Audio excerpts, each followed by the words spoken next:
Endlich wieder unbeschwert kauen und lachen, dank Implaneo. Unsere Dentalklinik in München bietet Ihnen die schmerzfreie Methode für feste dritte Zähne an einem Tag. Lassen Sie sich von unseren Spezialisten kostenfrei beraten. Alle Infos unter implaneo.de.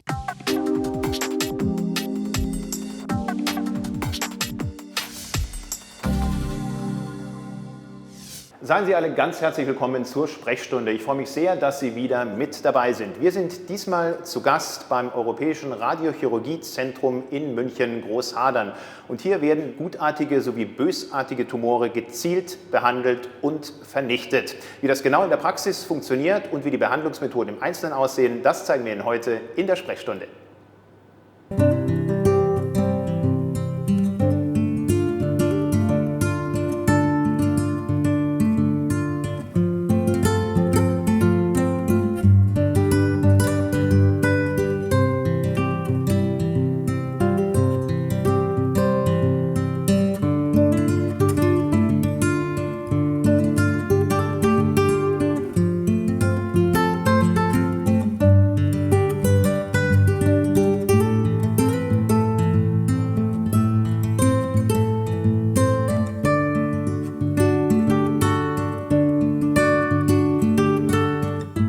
Herr Professor Młodczewicz, wir sind im Europäischen Radiochirurgiezentrum München, wie es jetzt ganz neu heißt, vielen bekannt natürlich noch als Cyberknife-Zentrum München-Großhadern. Wie kam es denn zu dieser Neuerung des Namens bei Ihnen? Ja, aufgrund der neuen Technologie, die wir in Folge vorstellen möchten, haben wir einen neuen Namen gebraucht. Der alte Name hat nicht mehr gepasst, deshalb haben wir uns jetzt auf den Namen Europäisches Radiochirurgiezentrum München geeinigt, zusammen mit unseren Kooperationspartnern. Und da sind wir jetzt für die Zukunft sicherlich gut aufgestellt. Wir wollen ja heute in der Sprechstunde medizinische Innovationen beleuchten. Was ist denn für Sie medizinisch innovativ? Wo fängt denn das an für Sie? Innovation ist immer dann, wenn es zur Verbesserung des Patienten Neuigkeiten gibt. Das heißt, weniger belastend, kürzere Therapien, vielleicht weglassen von zusätzlichen medikamentösen Therapien, wie es noch vor kurzem nötig war. Also zum Wohle des Patienten ist da heutzutage sehr, sehr viel, was wir an Innovation in der Medizin haben. Das ist ja ein bisschen ein Problem, dass man landläufig gar nicht mitbekommt, was so an Innovationen passieren. Viele Patienten, die bei uns zum Beispiel da sind, kommen eher durch Zufall. Die sagen, irgendwo hat der Nachbar was erzählt, dass es sowas gibt. Das heißt, es ist gar nicht leicht, diese Innovation auch letztendlich unters Volk zu mischen, um davon jedem, der das benötigt, partizipieren zu lassen. Was passiert denn jetzt genau bei der Bestrahlung? Wie muss man sich diesen Vorgang medizinisch vorstellen? Es hat sich schon selbst in diesen 16 Jahren da wieder einiges getan. Mit unserer herkömmlichen Technologie, mit dem Roboter, haben wir jetzt hier schon wieder das dritte System im Laufe der Jahre etabliert. Aber es ist einfach der Gedanke, dass ich hier mit sehr moderner, innovativer Medizin schwerwiegende operative Eingriffe ersetzen kann. Komplett nicht invasiv, mit meistens einer einmaligen Therapie, um hier zum Wohle des Patienten einfach sehr moderne Medizin machen zu können. Und das Ganze hat sich jetzt über die letzten Jahre sehr schön etabliert. Wir haben über 10.000 Patienten erfolgreich, darf ich sagen, behandelt. Und das Ganze wird auch sicherlich noch weitergehen. Und wir haben ja ursprünglich angefangen mit reinen Hirnbehandlungen. Das Ganze ging dann über die Wirbelsäule in den Körperbereich, Lunge, Leber, Nierentumore. Und jetzt in den letzten Jahren, 2-3 Jahren, kann man sagen, dass auch die Prostatabehandlung hier einer unserer Schwerpunkte ist. Wenn Sie mal auf diese Jahre der Behandlungen auch zurückblicken, gab es da auch Momente, wo Sie gesagt haben, ist das so die richtige Technologie, bis sie sich etabliert hat? Das ist eine gute Frage, aber ich muss sagen, die Robotertechnologie mit der Bildführung war vor 16 Jahren schon wirklich ihrer Zeit ziemlich voraus. Es ist immer noch sehr, sehr gut. Es ist von der Präzision unschlagbar. Wir haben Genauigkeiten von unter 1 Millimeter, meistens bei 0,5 Millimeter. Das ist so wenig, das kann man kaum noch wirklich zeigen. Und mit diesen Präzisionen arbeiten zu können, ist schon ein echter Vorteil und ermöglicht dann auch erst diese kurzen Behandlungszeiten und auch kurze Behandlungsintervalle. Also wir haben ja auch früher öfter mal in mehreren Sitzungen behandelt, aber mittlerweile kann man wirklich die meisten Behandlungen mit einer Sitzung machen, weil wir eben so extrem genau geworden sind. Das Besondere an diesen Technologien ist ja auch, dass sie der Patientin und den Patienten die Angst nehmen. Wenn man jetzt das Wort Eingriff hört, denkt man immer an Messer und an Schnitte und an auch Blut, was aus dem Körper kommt. Das passiert ja alles hier nicht. Ja, die neuen Technologien sind komplett nicht invasiv. Das heißt, ich habe immer einen Abstand von 80 Zentimetern im Falle von der Robotertechnologie zwischen meinem Behandlungsgerät und meiner Zielstruktur. Und insofern habe ich keine Operation oder keine Narkose, die erforderlich ist. Und das ist auch der Grund, warum der Patient quasi 5 Minuten nach der Therapie schon das gastliche Haus verlassen kann, kommt dann wieder zur ersten Kontrolluntersuchung, irgendwo zwischen 3 und 6 Monate, je nach Indikation. Und dann wird über die Bildgebung nachgesehen, wie denn das erste Behandlungsergebnis ist. Und ich denke mal, was ja ganz wichtig ist, dass zur Robotertechnologie auch der Mensch, der Behandler, immer noch dazwischen geschaltet ist. Also dass die Patientin und der Patient auch sehen, da ist noch ein Mensch, der mich auch behandelt und ich nicht nur vom Roboter betreut werde. Das ist natürlich extrem wichtig. Deshalb nehmen wir uns viel Zeit für die Patienten, gerade beim Erstgespräch, wo wir mindestens eine halbe Stunde einplanen, weil natürlich legt sich keiner einfach unter den Roboter. Wir sind ja keine Fertigungsstraße in der Industrie, sondern das muss man alles ganz genau erklären. Man muss als Patient nachvollziehen können, was denn da wirklich gemacht wird, wie funktioniert das, wie kann der Roboter mit seinen Strahlen diese Tumore ausschalten.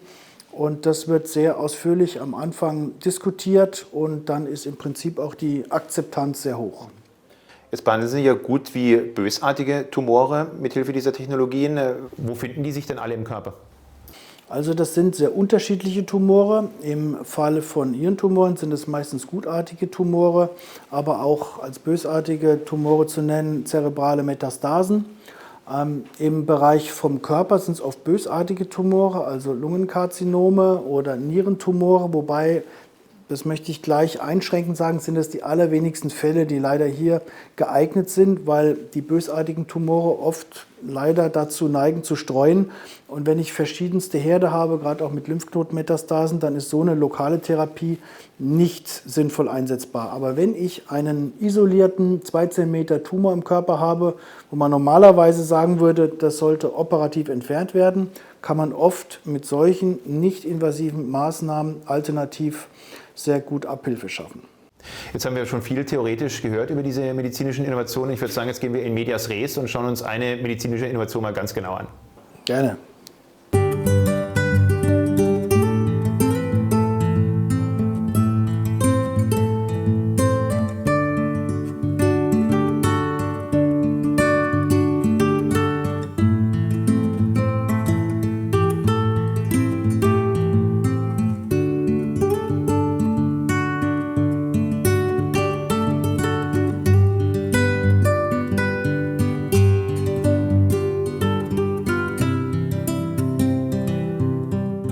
Herr Professor Młodkiewicz, jetzt haben wir schon einiges über das Europäische Radiochirurgiezentrum, wie es jetzt ganz neu heißt, erfahren können.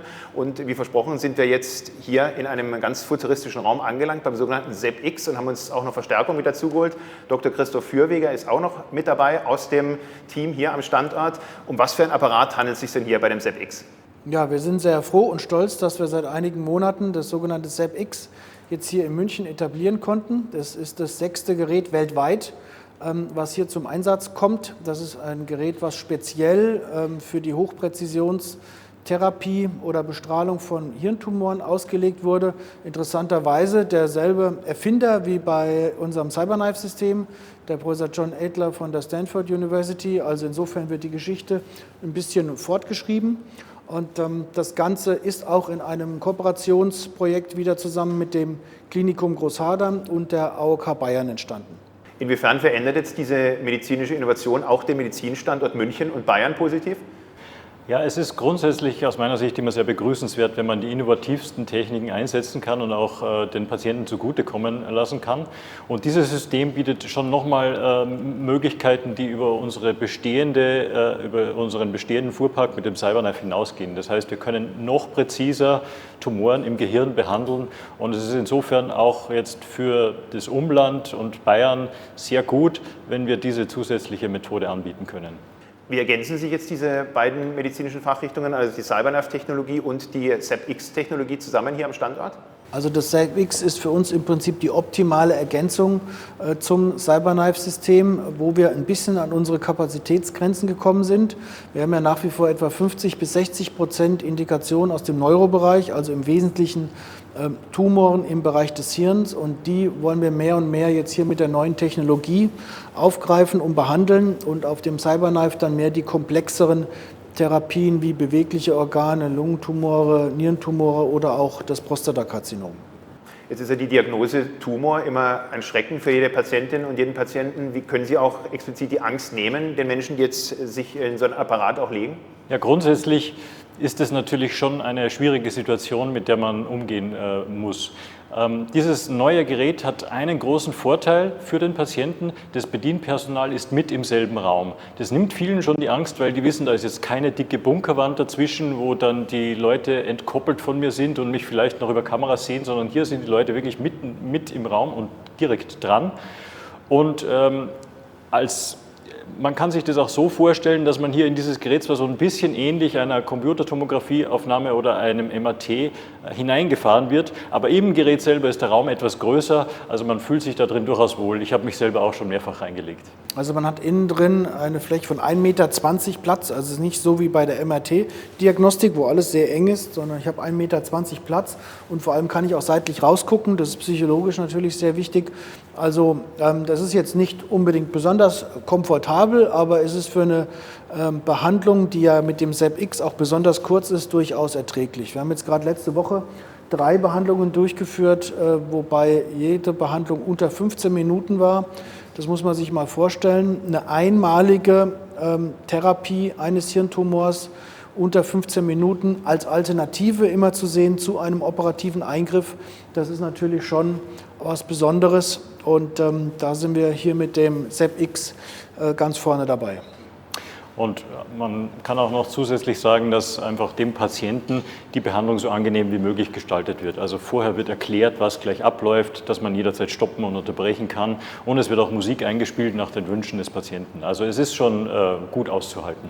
Wie sehen jetzt die einzelnen Behandlungsschritte aus, von der ersten Anamnese bis zur direkten Behandlung der Patientin und des Patienten? Also entscheidend ist immer die Bildgebung am Anfang, entweder MRT-Diagnostik oder CT-Diagnostik oder auch teilweise PET-CT-Diagnostik, also diese nuklearmedizinische Untersuchung, wo ich Tumore zum Leuchten bringen kann. Das muss im Vorfeld durchgeführt werden, dann müssen diese Bilder alle analysiert werden von uns und unserem Team. Dann muss die Behandlungsplanung durchgeführt werden, die unter Umständen deutlich aufwendiger ist als die eigentliche Therapie. Also den Patienten hier vor Ort brauchen wir eigentlich die kürzeste Zeit. Der Patient bekommt die ganze Planung und den ganzen Arbeitsablauf im Hintergrund im Prinzip nicht mit, sondern ist dann nur zur eigentlichen Therapie hier. Wie gesagt, idealerweise läuft das Ganze mittlerweile in 15 Minuten, aber so eine Behandlungsplanung von komplexeren Tumoren kann durchaus 1 bis 2 Tage gehen. Also das ist im Prinzip unsere Hauptarbeit. Wenn der Behandlungsplan abgeschlossen ist, dann wird der Patient hier positioniert und die Behandlung läuft dann vollautomatisch. Ein Teil der Arbeit wird auch darin reingesteckt, dass wir vorab entscheiden, welches Gerät wir jetzt für welchen Patienten verwenden. Da braucht es entsprechende Expertise, die wir jetzt nach mittlerweile 15 Jahren hier entsprechend haben. Also wir überlegen uns für jeden einzelnen Patienten schon, bevor der Patient hier die Computertomographieaufnahme macht, in welchem Gerät dieser Patient besonders gut aufgehoben ist. Inwiefern verändert denn die Technologie auch das Tumorverhalten, sprich Tumorschrumpfung? Also ganz grundsätzlich ist es so, dass wir eben in der Nachsorge dann mitverfolgen, wie sich der Tumor verhält. Und man geht bei vielen Erkrankungen davon aus, dass der Tumor zurückgeht über die Zeit, aber die oder die Größendynamik ist unterschiedlich. Bösartige Tumore, Metastasen etwa, gehen in der Regel sehr schnell zurück. Da kann man erste Effekte schon nach 3 Monaten sehen, während gutartige mitunter länger größenstabil bleiben und erst nach 6 Monaten bis 12 Monaten erste Schrumpfungen zeigen. Jetzt hat ja jede medizinische Innovation unglaublich viele Möglichkeiten, die sie bietet, aber es gibt natürlich auch Grenzen. Wo liegen denn die bei so einer Technologie auch? Die Grenzen sind natürlich ganz wichtig. Wir haben ja schon öfter in den Sendungen davor besprochen, dass wir relativ rigide sind bei der Auswahl. Das ist kein böser Wille, aber wir wollen einfach ganz sicherstellen, so gut es geht medizinisch, dass die Fälle, die wir behandeln, auch den gewünschten Erfolg bringen. Das heißt, wir müssen im Vorfeld etwa bei 90% liegen, wo wir sagen, zu 90% Wahrscheinlichkeit geht das Ganze gut oder sehr gut. Und wenn wir das bei den einzelnen Fällen von vornherein nicht beurteilen können in diese Richtung, dann würden wir die Behandlung auch eher nicht durchführen, weil das sind im Hintergrund aufwendige und auch teure Methoden, die müssen sozusagen auch zielgerichtet und mit dem richtigen Augenmaß eingesetzt werden.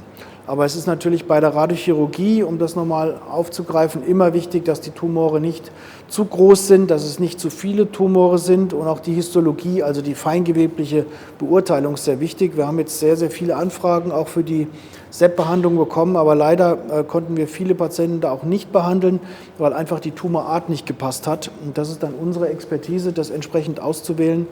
Und es tut uns leid, wenn wir dann viele auch enttäuschen müssen, aber dafür können wir bei denen, wo es gut passt, dann auch was besonders Gutes erreichen. Jetzt haben wir ja schon Herrn Professor John Edler persönlich kennenlernen dürfen, als er diese Innovation in München präsentiert hat. Wie ist so die Zusammenarbeit und auch Ihre Erfahrungen mit dieser besonderen Persönlichkeit? Ja, es ist schon eine sehr faszinierende Persönlichkeit, wenn man bedenkt, dass er zum einen die CyberKnife-Technologie erfunden hat, von der Bleistiftzeichnung zu einer Firma, zu einem Produkt, was weltweit vertrieben wird, hochgezogen hat. Genau dasselbe hat er jetzt mit dem SEP auch vor. Die Idee von dem SEP vom Professor Edler ist, dass man die Radiochirurgie weltweit besser etabliert. Das Problem beim CyberKnife ist ein bisschen, es ist zwar sehr, sehr gut, aber auch sehr, sehr teuer. Das heißt jetzt, wenn man an ärmere Länder oder Staaten denkt, in Afrika oder Südamerika, da kann sich so ein CyberKnife nicht etablieren. Das ist einfach nicht darstellbar. Deshalb ist das SEP so als kompakte Anlage, die keinen Bunker braucht. Wir haben es kurz angesprochen vorhin, die man sozusagen überall installieren kann, ohne große bauliche Maßnahmen. Natürlich eine Möglichkeit, das Ganze auch weltweit besser zu vertreiben. Und das ist so die Grundidee dieser neuen Technologie. Und da freuen wir uns, wenn wir da auch einen kleinen Teil zu beitragen können. Es ist auch vielleicht herauszustreichen, dass wir aufgrund unserer großen klinischen Erfahrung der ideale Kooperationspartner für eine Firma sind, die jetzt eine Technologie neu am Markt platziert und weltweit sozusagen etablieren möchte.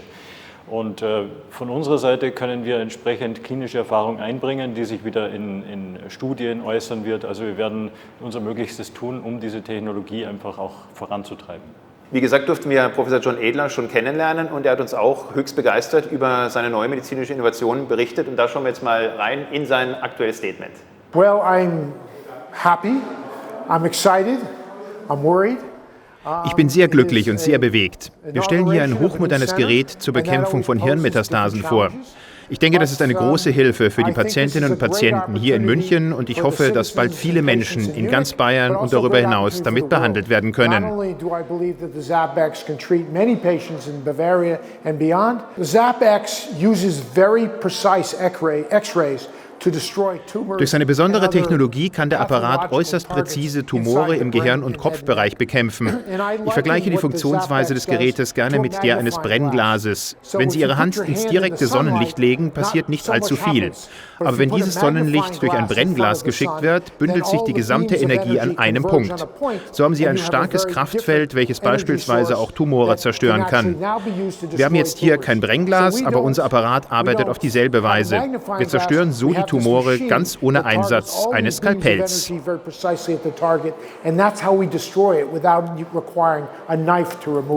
Mal ein Behandlungsplan mit CyberKnife für eine Prostata-Behandlung. Insbesondere fällt auf, dass hier im hinteren Teil von der Prostata, wo der sogenannte Enddarm liegt, ein sehr, sehr steiler Dosisabfall, wie wir das nennen, zu verzeichnen ist. Das heißt, am vorderen Teil des Darmes gibt es fast überhaupt keine Dosis. Auch hier über der Prostata, hier oben, das ist die Blase, sieht man einen sehr steilen Gradienten. Das heißt, die Dosis ist extrem auf die Prostata fokussiert. Um die umliegenden Organe, nochmal Darm und Blase, bekommen sehr, sehr wenig Dosis ab. Die Radiochirurgie der Prostata, wie wir sie derzeit durchführen, wird in 5 Sitzungen appliziert. Dabei ist es so, dass das System, das wir verwenden, auch der Bewegung der Prostata während der Behandlung folgt und nur dadurch sind wir in der Lage, umliegende Risikostrukturen wie Enddarm, Blase bestmöglich zu schonen. So, hier haben wir das Beispiel eines unserer ersten SEP-Patienten. Das ist ein malignes Melanom, eine Metastase eines malignen Melanoms im hinteren Schädellappen lokalisiert, schon relativ ausgedehnt. Was man außenrum sieht, hier diese dichte Unregelmäßigkeiten, ein bisschen das Gräuliche, das ist alles Ödem, also der Tumor war sehr aktiv. Den haben wir mit der SEP-Technologie behandelt. Man sieht hier die Kontrolle nach 3 Monaten. Der Tumor ist zu über 90% schon zurückgegangen und vor allem ist außenrum das sogenannte perifokale Ödem, also die Wasseransammlung im Gewebe, komplett rückläufig und man kann hier wieder diese Hirnsulzi sehen, die vorher nicht mehr erkennbar waren. Und das erreicht man technisch dadurch, indem man die Dosis stark auf den Tumor konzentriert, eine hohe therapeutische Dosis appliziert und rundherum den Dosisgradienten schafft, der das umliegende Gewebe bestmöglich schont. Auf diese Weise kann auch das Ödem zurückgehen. Zur Funktionsweise des Systems, wie funktioniert denn das genau, auch zum Verständnis für die Patientinnen und den Patienten? Der Behandlungsablauf läuft so ab. Nach erfolgter Bestrahlungsplanung wird der Patient auf dieser Couch hier positioniert. Ohne Narkose, ohne rigide Fixierung. Es wird zwar eine thermoplastische Maske aufgesetzt, die dient aber nur zur Stütze. Der Patient wird in das Gerät eingebracht. Es wird während der Behandlung über mehrere Kameras verfolgt. Es gibt auch eine Sprechverbindung zum Bedienpersonal. Das Personal ist aber im selben Raum und verfolgt es direkt mit. Und während der Behandlung bewegt sich dann ein Linearbeschleuniger, der einen feinen Photonenstrahl aussendet, rund um den Patienten rum. Und aus vielen Richtungen, üblicherweise etwa 100, wird dann der Tumor ins Kreuzfeuer genommen. Damit der einzelne Strahl auch wirklich exakt an der richtigen Stelle ankommt, wird zwischendurch immer über eine Röntgenanlage, die, auch wenn man sich schwer vorstellen kann, in dieser kompakten Maschine auch noch verbaut ist, genau kontrolliert, wo der Kopf liegt, und zwar auf Zehntel Millimeter genau, dass dieser Strahl exakt an die richtige Stelle geführt wird. Das dauert dann so etwa 15 Minuten im Schnitt, vielleicht bei komplexeren Läsionen mal 20, 25, aber so in dieser Gegend bewegt man sich. Danach wird der Patient wieder aus der Maschine herausgefahren, merkt eigentlich von der Behandlung zunächst gar nichts und das ist dann schon der Abschluss der Behandlung. Und was ganz wichtig ist, wo man nochmal darauf hinweisen muss und wo sich diese Technologie auch unterscheidet zu den herkömmlichen Bestrahlungssystemen, dass immer wieder korrigiert wird. Also es wird nicht nur geschaut, wo ist die Position des Tumors bzw. des Patientenkopfes, sondern wenn es da eine Abweichung gibt, also eine geringe Abweichung, 1, 2 oder 3 Millimeter, dann wird das automatisch über die Liege korrigiert und dann geht es erst weiter. Das heißt, wir können während diesen gesamten 15 Minuten maximale Präzision von unter 1 Millimeter garantieren. Ganz wichtig bei modernen medizinischen Innovationen ist auch die Kooperation, zum Beispiel mit den Universitätskliniken. Wie sieht denn die im Detail bei Ihnen aus? Ja, sicherlich so eine Technologie, die auch so anspruchsvoll ist, dass man das nicht irgendwo auf der grünen Wiese machen kann oder sollte, sondern das Ganze ist hier eingebunden in das universitäre Konstrukt mit dem Klinikum Großhadern und als Versicherungspartner auch der AOK Bayern. Also es gibt momentan 2 Kostenträger, die das übernehmen von Seiten der Versicherung. Das eine die AOK Bayern eben, zum anderen auch die Privatkassen über den PKV-Verband. Alle anderen Kassen sind momentan noch in Diskussion. Aber das Ganze wird natürlich jetzt gerade als neue Technologie sehr intensiv evaluiert und auch wissenschaftlich analysiert, zusammen mit unseren Physikern, zusammen mit den entsprechenden klinischen Spezialisten aus dem Klinikum, um hier auch tatsächlich nachweisen zu können, was man tut und vor allem, wie man es tut. Es gibt auch das sogenannte Tumorboard. Was muss man sich da genau darunter vorstellen? Also es gibt Tumorboards für alle möglichen Erkrankungen, für individuelle Erkrankungen. Da werden dann einzelne Fallsituationen im Konsens zwischen unterschiedlichen Experten besprochen und dann wird eine gemeinsame Therapieentscheidung getroffen. Also da sitzen dann die unterschiedlichen Fachdisziplinen zusammen, besprechen dann die besten Möglichkeiten und eine davon kann dann eben sein, hier eine Behandlung mit dem SEPX-System durchzuführen. Das ist ja der große Vorteil an dem Standort hier, dass man diese ganzen Spezialisten auf engem Raum zusammen hat. Das ist ja für uns zwar selbstverständlich, das ist aber nicht selbstverständlich. Wenn ich irgendwo ein bisschen weiter in der Peripherie bin, dann habe ich natürlich nicht einen Spezialisten für den hirnchirurgischen Eingriff, einen Spezialisten für einen Tumor, einen Spezialisten für Gefäßläsionen, einen Spezialisten für Schmerzsyndrome. Diese ganzen Spezialisten sitzen dann gebündelt in diesem Tumorboard und somit kann ich dann auch die optimalen Therapiekonzepte in diesen Tumorboards etablieren. Blicken wir noch ein bisschen in die Zukunft. Was wird denn noch alles an medizinischen Innovationen auf uns zukommen, von dem wir vielleicht noch gar nicht ahnen, dass es schon vor der Haustüre steht? Also ich glaube schon, dass in unserem Bereich das noch deutlich zunehmen wird. Also diese Hochpräzisionsbestrahlungstechniken werden zunehmen, wie wir es jetzt auch gerade hier sehen. Das SEP wird sicherlich eine gewisse Erfolgskurve nehmen. Das Ganze ist aber immer auch sehr stark an die Bildgebung gekoppelt. Also je besser die Bildgebung wird, desto besser werden auch wir mit diesen Techniken sein in der Zukunft. Und es wird immer eine Kombination sein aus systemischen Therapieansätzen, Bildgebung und Hochpräzisionsbestrahlung. Aber natürlich kann man die Operation auch nicht völlig abschreiben. Das wird ja oft so gesagt, naja, nach dem Motto, das braucht man dann gar nicht mehr. Das ist natürlich nicht wahr.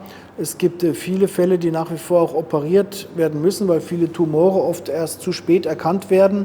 Dann sind die Tumore zu groß und dann kann man mit solchen Techniken möglicherweise gar nichts erreichen. Also ich denke, die Gesamtmedizin entwickelt sich da immer weiter, aber jeder einzelne Bereich wird immer zum Wohle des Patienten, denke ich, patientenschonender sich entwickeln und da werden wir einen kleinen Beitrag auch zu leisten. Um das vielleicht mit einer Zahl zu hinterlegen, mit diesem Gerät ist man in der Lage, einen Strahl von nur 4 mm Durchmesser zu generieren und zielgenau im Tumor zu platzieren. 4 mm ist eine Größe, wo man sich in der Bildgebung wirklich sehr, sehr schwer tut, überhaupt Tumore zu identifizieren oder zu diagnostizieren. Das heißt, wir sind jetzt mit der Therapie schon so weit, dass wir wirklich auf die Diagnostik angewiesen sind. Herr Professor Mordschowitsch, Herr Dr. Fürweger, vielen Dank für dieses spannende Gespräch und die hochinteressanten Einblicke in Ihre medizinischen Fachrichtungen. Ihnen zu Hause danke fürs Zuschauen. Das war die Sprechstunde für heute. Wir sehen uns beim nächsten Mal wieder. Wenn Sie mögen, bleiben Sie gesund. Auf Wiederschauen.